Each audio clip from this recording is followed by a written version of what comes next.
Thanks so much for listening in, guys. Today we've got Dr. Nick Burgess, or I'm sure he just prefers to be called Nick because he's that kind of guy. And this evening we're going to talk about getting through the most difficult times in our lives and achieving our deepest goals and dreams. And I hope this is going to provide value to some of you listening. I hope you're able to get at least one thing out of this.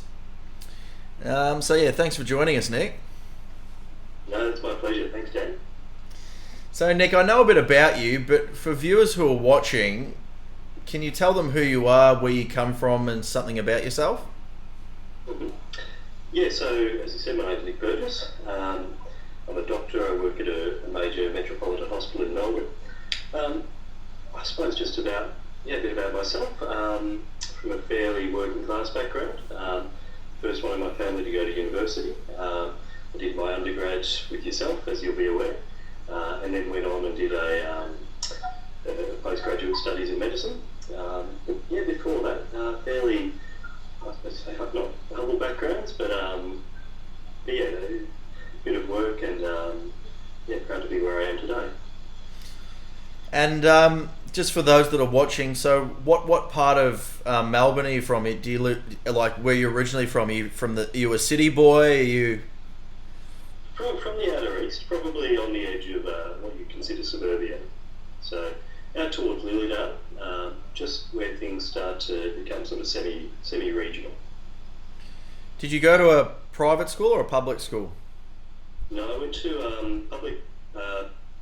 public primary school and a public secondary school, actually. So I had the option towards the end of my schooling when my folks sort of said, it's clear you're going to go to university, and said, if you'd like, we can scrimp and save a bit and send you to a private school, but I chose to stay in the public program. So for parents or kids, I guess, wanting to go down a path such as yours that certainly requires good grades and a lot of dedication, is it necessary to go to a private school? If you don't go to a private school, does it mean are you at less of an advantage, or what are your thoughts on private, that kind of mentality, and private versus public? Yeah, I mean, you listed two things there: good marks and dedication. I think the latter is probably the most important. I mean, to be frank, I think yes, going to a public school probably does put you at a bit of a disadvantage in terms of connection. Some of these private schools do streamline people into looking towards higher degrees. So there is a disadvantage, I would say, going to a public school in some sense. For me and for a few other doctors I know who have gone through similar pathways to me, what it came down to was having a bit of determination and was a willingness to keep on trying. So I wanted to be a doctor out of secondary school. I didn't get the scores I needed to. So that's why I went and did the undergrad biomed degree with yourself. And from there I went in through the graduate pathway. So there's definitely ways to get in, even if you don't right out of school. Yeah. And so in your position now as a practice, leading into a psychiatrist, fully recognised specialist psychiatrist, does going to a private or a public school, does it have much bearing or impact in your performance that you're in now later on in your career? I think going to a public school probably does give a bit of perspective. I suppose there is a bit of a bubble that a lot of people who go to private schools live in. And I think getting a bit of exposure to the real world, so to speak, is invaluable. And something that can't be taught. And I think it does help me certainly relate to a lot of the patients I see and probably deliver better care because of it. So you're saying that growing up in a working class area, going to school as well with people that aren't as privileged, particularly financially, it makes you more relatable as a doctor? I think it certainly gives you perspective.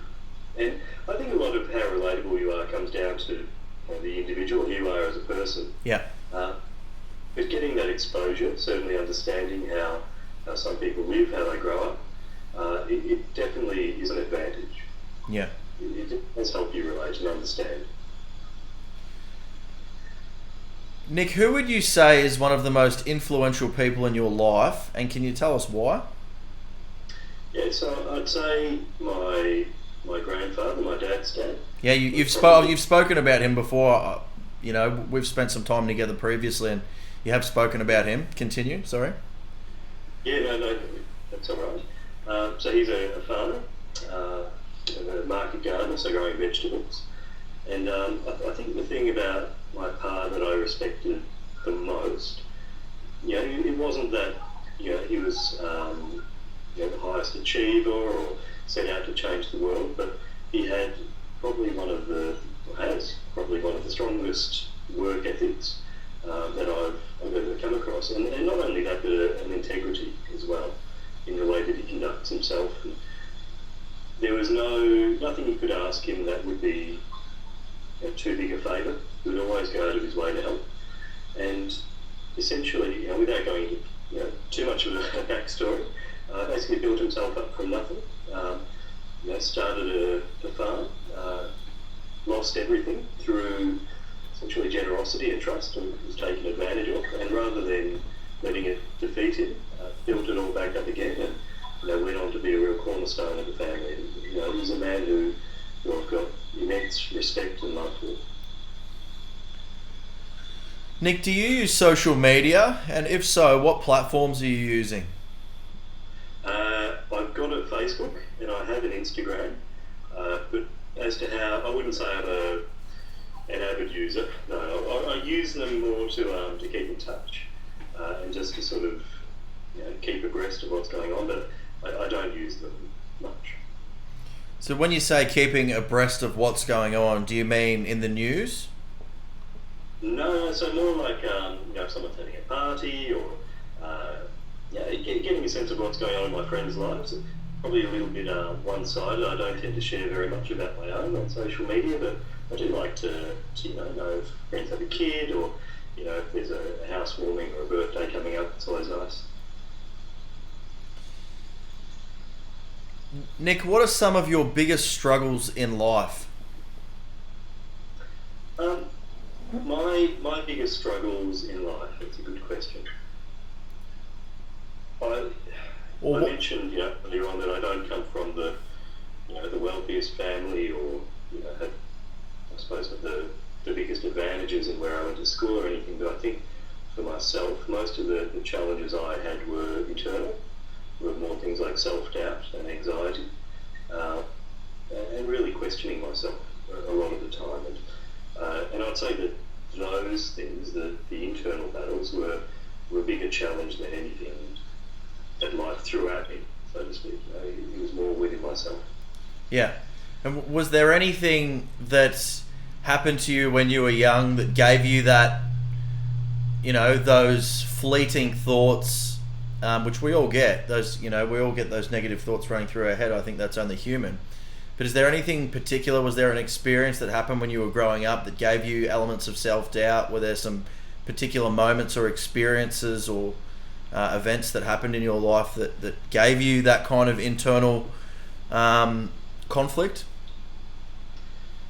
I wouldn't say that there were any single events, no. I think it was the environment I grew up in. I had parents who were in a very unhappy marriage. There was a tension in the home, certainly, when I was growing up. And I think a lot of that tension I took on within myself. And I think a lot of people who grow up in similar households do. And for a long time, that sense of stress and anxiety, it really it was very present within my own life. And it became very problematic there for a while too. So, would you say that your environment had a significant role in your mentality as a young age? Yes, absolutely. I think every young person, to some extent, more or least depending on the person, is shaped by their environment and their experiences, and I was no exception. Yeah. And so, dealing with those internal conflicts when you were young, and and those environmental conditions that you were given. I mean, you didn't have a choice. You were born into the family. For those that are watching that may, I guess, it's probably not going to become apparent to them how significant their surroundings are until they get a bit older. But is it something that you're always going to live with your entire life? Those environmental pressures that you bring onto yourself, or is it something you can grow out of? It sounds like it was something that you may have overcome that, or do you still deal with those same things, those internal conflicts that you had in your childhood? I think to some extent it's hard to leave them behind, but certainly can be overcome. Yeah. I think growing and maturing and having life experiences can shift the way that you see the world and the way that you see yourself. Yeah. But I'd be lying if I said there weren't times where I still, feel anxious or let stress get to me. And it's about, learning how to recognise that within myself and learning healthy ways to deal with it. Yeah.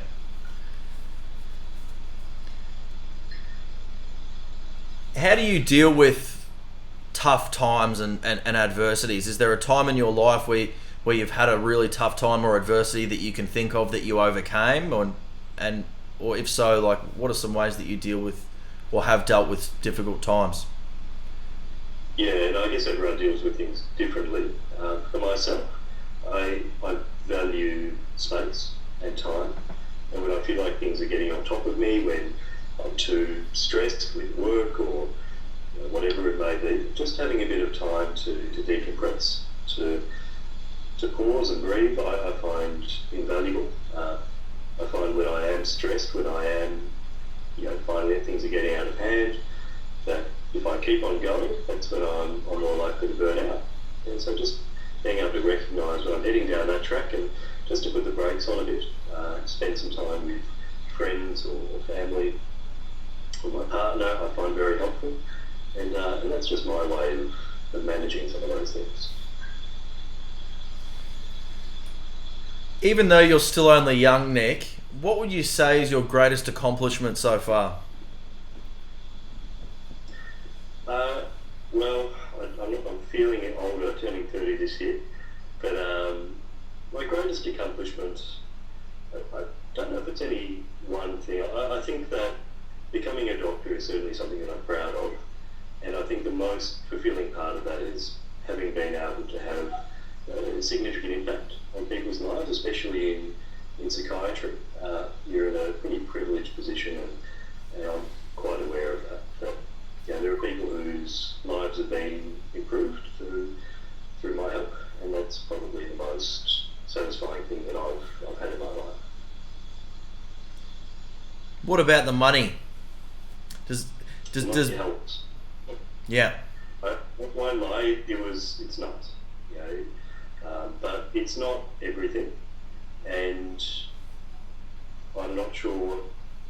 We briefly spoke about this recently in terms of, does money bring happiness? And I think to an extent money can help, and money certainly can make things easier, but I don't think that it necessarily brings personal fulfillment, and it doesn't bring satisfaction within yourself. It probably does come down to your own set of values, but for me, I value probably more who I am and who other people are, more so than how many dollars are in their bank account. Yeah, I totally agree with that. There's moments, which I'm sure you have at work as well, where you get a reaction or you form a kind of, even though you have your professional boundaries naturally as a doctor or as a health practitioner, there are certainly those times that money just cannot put a price on, and it wouldn't matter how much or how little money was involved. There's some things in there that's just it really gives you as much joy as it gives the person on the receiving end as well, the people, the patients that you're helping. And Yeah, I think you really do need to. The first thing is to enjoy what you do, and to find some kind of fulfilment in what you do. The money is important, but I think secondary, because if you can make as much money as you like, but at the end of the day, if you go home and you don't feel fulfilled, either within your work or within something else in your life, it doesn't have to be work. I think that there's an emptiness from that money can't fill. Yeah. Nick, what is your favourite thing about yourself? My favourite thing about myself, I think, is my capacity to listen and think and understand, the people, and probably to empathise, to sum it up. It's something that I certainly value as a trait in other people, and I like to think that I can do it as well. Mm. Was being a psychiatrist when you first started medical school, or for that fact when you finish year 12, or you finish biomedical science, or you finish medical school, was psychiatry always on the cards for you, or what was on the cards for you initially in terms of this area of medicine? No, it wasn't actually. Initially I thought I'd be a surgeon, probably a general surgeon, and I had probably slightly romanticised dreams of flying to countries in need and operating and saving lives. It sounds very exciting, but quickly learned some of the realities and practicalities of being a surgeon and going through the training and some of the issues, probably more within the culture of surgery, probably wasn't something that I managed too well. And I, for a while, thought about actually giving up on medicine while I was a medical student, because I was quite disenchanted with it. I did a rotation in a psychiatric unit in quite a low socioeconomic area in Victoria. Where was that? In Sunshine, yep. Yep. And absolutely adored it. Really enjoyed working with people who were struggling. Sometimes they didn't want your help. Sometimes they were quite angry. But I liked that people would come in a really challenging situations and not in a good way. And by the time they went home, I'm not saying they're fixed, but I would help them get in the right direction. And after that sort of experience as a student, that's really when I decided that that's where I wanted to end up. Yeah, so from what you're saying, it was the experiences that you had with your patients, which is really what kind of drew you to psychiatry. So I don't know what... So when you went out to do this rotation in Sunshine, in medicine, particularly in a hospital setting, you're always working with colleagues as well as patients. What were your colleagues like? Were they quite warming as well? Did that have an impact on your view on psychiatry as well? Or was it just you and patients?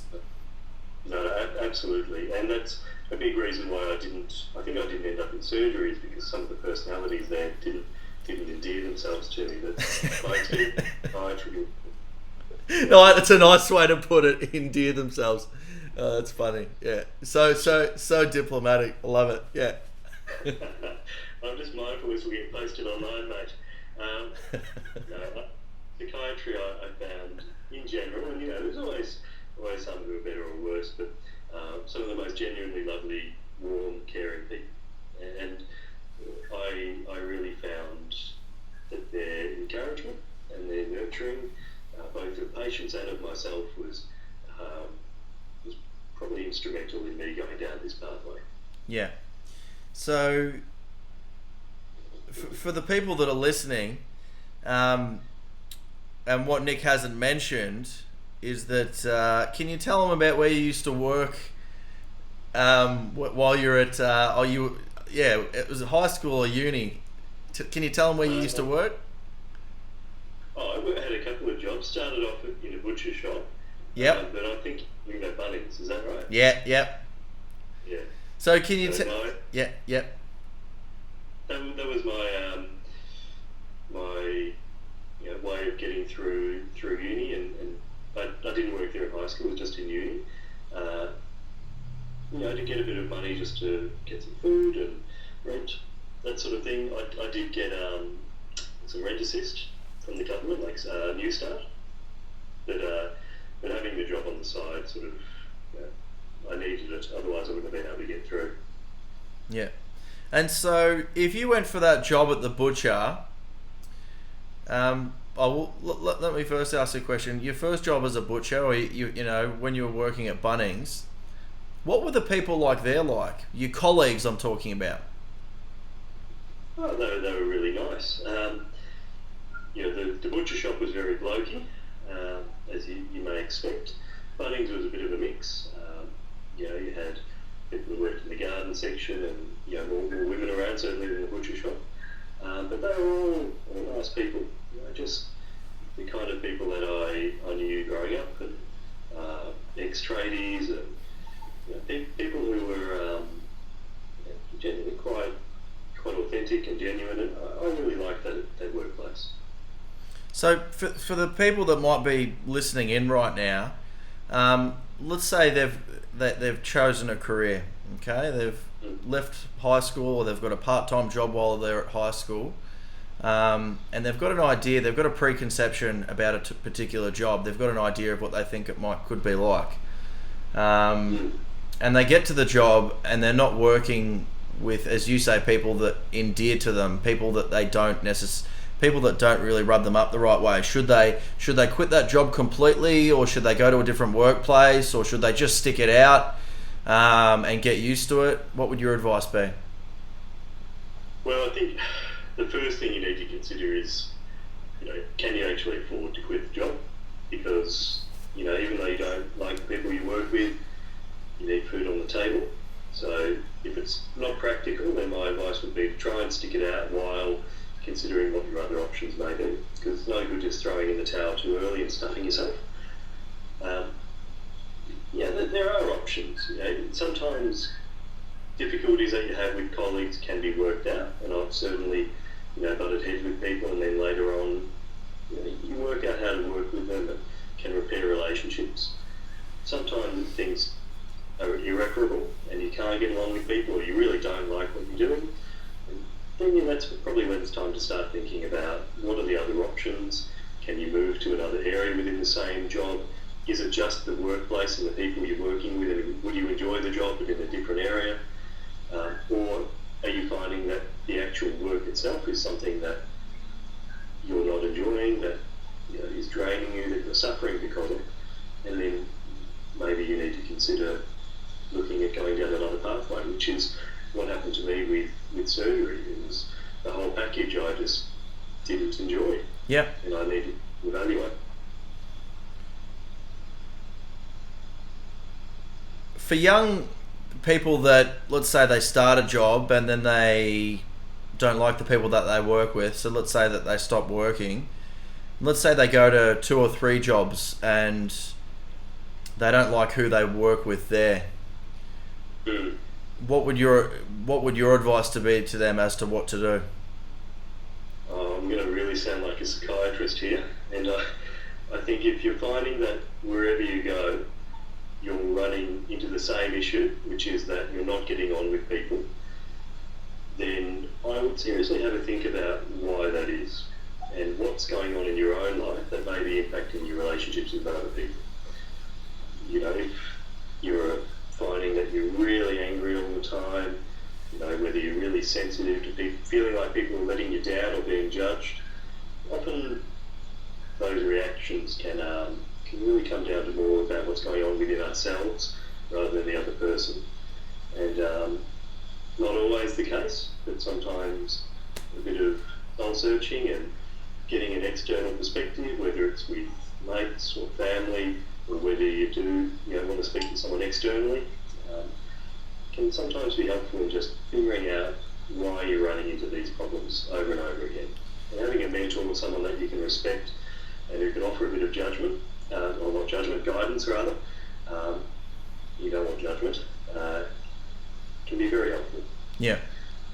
So for people that are wanting to people that are going through difficult times in their lives and they're wanting someone to kind of talk to and open up to, who do you think's the most appropriate? Do you think the most appropriate person to talk to is a family member, is a friend, is a mentor, is someone completely independent like a psychiatrist? Oh, look, it's totally dependent on the person and who the people in their lives are that they love and they respect. I think having someone in your life who is like a mentor figure or someone that you can look up to, usually someone with a bit more experience in life, is an important thing. Not everyone has that, though, unfortunately. And if you're someone who doesn't have a family member or a friend who has that stability in their life that you can ask about, that you can emulate, then sometimes it can be helpful to have someone like a psychologist or a counsellor, or sometimes a psychiatrist who you can come to and speak to about some of these issues you've been having. But it really does depend on the individual, I think, and the particular things that you're going through and what you need.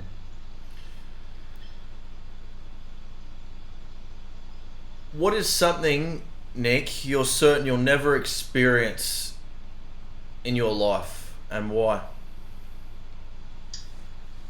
It's a very hard question. It is a hard question. Yeah. Something I'm certain I'll never experience is this is gonna seem quite sad, but the truth is I wasn't a happy child, and that's something that I probably won't get to experience is a really happy childhood. Yeah. And it took me a while to come to terms with, but and I was quite angry about it for a long time, but did come to terms with it. Yeah. If I'm being totally honest with you, that's probably the thing. Yeah. And are you finding? Do you still have? Do you think about that? Do you think about that often? How often is that something that you think about? Is there anything you're doing to kind of come to terms with it, or you've come to terms with it, or? No, it's not something I think about very much, to be honest. Probably I used to. In terms of in coming to terms with it, it really was about life experience and accepting that it was something that I wasn't going to have, but deciding that even though I didn't have that, I could still have happiness. I could still go on and have a good life, and making that decision, I suppose, in a sense, to let go. Yeah. It's it's great that you've obviously found a way to continue to refine yourself, because a lot of people get stuck in their ways, particularly the more we age, the more we kind of get stuck in our ways. And I think anyone that has that strength to be able to continue to adapt and grow, and particularly self-reflect, is a massive strength, because a lot of people, it's almost, I think it's almost impossible to truly self-reflect in an unbiased way, in a completely objective way, because we've got lots of hormones, and you're a psychiatrist, but to try and work really hard to analyze and assess your own life and your own emotions as good as you can, I think is a real strength. So it just gives, yeah. It is hard to, and I don't for a second, claim to have accurate self-reflection. I think you do need someone outside yourself, like a mentor or a family or a mate, who can give you that perspective. Because you're always looking at yourself through either rose-tinted glasses, or sometimes the opposite. Sometimes you're too harsh on yourself. And getting an outside perspective is pretty important, I think. Yeah. And I think, me personally, I think it's a real strength to have, and it's very hard to do it in a balanced fashion, but you almost need to be your own harshest critic, but your own biggest fan at the same time. And however you perceive that you've behaved in the past, reflect on it, accept it. It can't be changed, and remember that the day is still young. The life is still young. We've still got so much life to live in this. The beauty about being young is that you're forgiven quite quickly for your actions. I think you get held a lot more to a higher accountability. You're a lot more accountable. You're held to a higher, you're held a lot more responsible as you get less young or as you age more. So, I think we need to, it's a great lesson what you're saying there. We need to just accept things as they are. Hopefully we can learn one thing from it, then that just makes the exercise worthwhile, and that can help shape us into the future. I've got another question. Nick, who's one person that you trust the most, and why is that? I think probably my mother. I'd say I trust the most. Every boy's mum is always the most important woman in their life. People often say, but not always true. But in my case, I was lucky in that I had a mum who I knew always had my back, and who I know will continue to. What is one hidden talent you have? Oh, I don't know about that. I'd like to say I was a good singer, but I'm not. I think, I didn't really prepare answers for these, I'll be honest with you, Daniel. That's fine. Absolutely fine. It's better I think it's nicer when it comes from the heart anyway. Yeah. Absolutely fine. A hidden talent, I don't know. I think something that I don't advertise, if you call it a talent or not, is that I love stories, and I will always have time to listen to a story. And I don't know if you call it a talent or maybe just a character trait, but I'm very inquisitive. I love to learn, I love to hear, I love to listen. And it's not juggling, it's not some kind of out there performance, but I would say a skill is being interested, and it's something you can work on and train, certainly, but I would say it's one of my biggest skills. It's just being able to be interested in the world around you. Yeah, that's amazing. That's amazing. I'm going to give you a bit of a wild card question here, Nick. Sure. Which 3 words describe you best?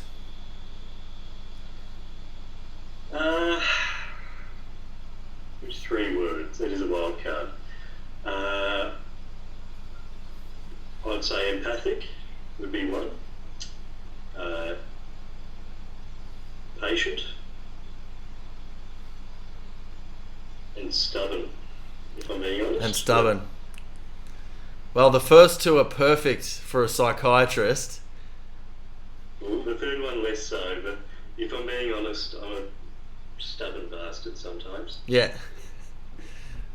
Nick, I just want to say thank you so much. You always have been and continue to be an absolute gentleman. You're a fantastic role model for any young person out there. You continue to pave the way for your family. It's something that you haven't actually mentioned tonight, but you're the first doctor in your family. And you do come from very, very humble it's a bit of a cliche, but you come from very humble beginnings, and you're a very exceedingly humble man. A message that I want to send out to the kids is that you've got person A and person B, and they both have the exact same skill level. Person A continually advertises themselves, promotes themselves, talks about themselves, and then person B talks about other people. They never advertise themselves. They have exceptional manners, and they've got time for everyone. And Nick is person B, and in life, person B is always the person that's going to do better. Even though person B has the same skill as person A, they're regarded a lot higher by their peers and colleagues. And in life, it's not about what you know, but it's about who you know. And a lot of the time, what you know is secondarily or tertiary, has tertiary importance. But to do well and to be successful in life, you have to know how to be liked. You have to be a likable person, because that's how you get your promotion. That's how you get the job. When someone hires you, they've got to spend 30, 40 hours, as an example, a week. So they want someone smart, but more importantly, they want someone that's relatable, that's down to earth, that's approachable, that doesn't demean them, that encourages them. And doesn't matter how good you are, if you're good, you actually don't need to advertise yourself. Other people will do the advertising for you. I mean, Nick's a fantastic example of that. You really are the benchmark of chivalry and, just being an all-round gentleman. And I mean that. I really do. So, we always have fantastic conversations. And I know that you're going to continue to be remarkably successful throughout your practicing career. I mean it, mate. Very kind of you, Daniel. One thing I will say is, we talk about person A and person B. I think it is important, though, to be able to recognise when you do have something to offer. And it is okay, I think, to let people know. Because it's something I certainly found with myself. And this is something I speak about from experience, is that when you can do something and you don't let people know, they don't always get to find out about it. I think it's important to be able to do some kind of self-promoting. Yeah. Because it can be challenging for people to know your skills, your work. You don't want to be bragging, but I think it's okay sometimes to acknowledge your strengths. What would you say the difference between, knowing your strengths and humbly promoting yourself? What's the difference between that and bragging? Is there a fine line? Is it a grey area? I think the key thing with bragging, people who brag, is generally there's some kind of insecurity there and a need to be looked up to or respected. And bragging is really about building yourself up in other people's eyes. Yeah. Whereas I think being able to let people know what you can do without needing their approval or needing to be loved or respected or looked up to is, I think that's the difference. The difference is really within the person and the intent with which they sell themselves. And how do you think that would relate to kids at school? Is there a certain way that teenagers should act when they're at school? How should one behave at school? Should they brag? Should they be really humble? How do you think? Is there a right way to behave? I don't think there's necessarily a right way, and I will say it's been a while since I've been in school. But I think the one thing that, certainly something that I think is still the same, is that acting with integrity and being true to yourself will always shine through. Some people are naturally more outgoing. I was a pretty quiet kid, and I think if I was to try to change who I was, I probably would have run into trouble. But I will say that I always was true to myself, in that I didn't try to misrepresent myself. I didn't try to be someone who I wasn't. And I think that in terms of the right or wrong thing to do, I think so long as you're acting in a way that you can respect about yourself and that's true to your character, so long as it's not hurting anyone else, I think that's probably the right way to go about things. It's been an absolute pleasure this evening, and I mean that. It's 9:30 p.m. on a Sunday night. I really appreciate your time. You are a busy man. You are Melbourne's most wanted psychiatrist. So, that is certainly not true, Daniel. You one day see how we go. Really appreciate your time, mate. My pleasure, Daniel. Thank you so much. Pleasure was mine. Thanks, buddy. Thanks. Have a good night. Thanks.